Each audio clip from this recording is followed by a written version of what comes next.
আল্লাহ তুমি আমার গুনাহগার উম্মতকে বাঁচাও। এই দুনিয়ার বুকে রব্বুল আলামিন সব নবীকে একটা করে দাওয়া মুস্তাজাবা দিয়েছেন, মানে যে দোয়া করলে কবুল হয়ে যায় সাথে সাথেই। দুনিয়ার সব নবীরা ওই দোয়াটা দুনিয়ায় করে ফেলেছে।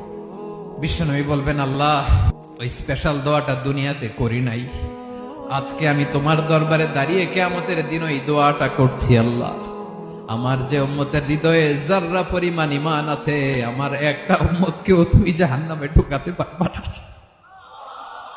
বিশ্বনবী পাগলের মতো একবার হাউজে কাউসারে যাবেন, একবার সিরাতে যাবেন, একবার পুলসিরাতের দিকে, একবার হাউজে কাউসারের দিকে পাগলের মতো দৌড়াতে থাকবেন, তার কোন গুনাহগার উম্মত যাতে জাহান্নামে ঢুকে না যায়। উম্মতি বিশ্বনবী আমার জন্য কাঁদবেন, আপনার জন্য কাঁদবেন, আমাদের জন্য সেদিন কেঁদে কেঁদে জাহান্নামের দরজায় দাঁড়িয়ে আমাদেরকে টেনে টেনে জান্নাতে ঢুকাবেন।